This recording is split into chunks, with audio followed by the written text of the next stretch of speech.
Maggi వెనుక ఆసక్తికరమైన చరిత్ర ఉంది. ఇది ఎక్కడ ప్రారంభమైంది, భారతదేశంలో ఎలా పాపులర్ అయింది, ఈ వీడియోలో పూర్తి వివరాలు తెలుసుకుందాం. Maggi noodles origin. Maggi noodles పుట్టింది స్విట్జర్లాండ్లోని 1872లో. ఈ బ్రాండ్ వ్యవస్థాపకులు జూలియస్ మ్యాగీ. జూలియస్ మ్యాగీ రైతు కుటుంబంలో జన్మించారు. ప్రజలకు సరసమైన, శీఘ్రంగా తయారయ్యే ఆహారం అందించడమే లక్ష్యంతో ఈ బ్రాండ్ని స్థాపించారు. మ్యాగీ ఉత్పత్తుల ప్రారంభం. మొదట జూలియస్ మ్యాగీ ప్రోటీన్లతో కూడిన కూరల పౌడర్లు, సూప్ మిక్చర్లు తయారు చేసేవారు.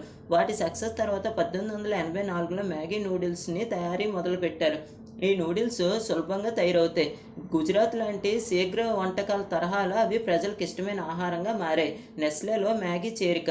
1947లో నెస్లే కంపెనీ మ్యాగీ బ్రాండ్ను కొనుగోలు చేసింది. అప్పటి నుంచి మ్యాగీ బ్రాండ్ నెస్లే కింద ప్రాచుర్యం పొందింది. భారతదేశంలోకి మ్యాగీ ప్రవేశం. భారతదేశంలో మ్యాగీ నూడిల్స్ 1983లో ప్రవేశించింది. నెస్లే కంపెనీ 2 నిమిషాల్లో తయారయ్యే స్నాక్గా మ్యాగీని మార్కెటింగ్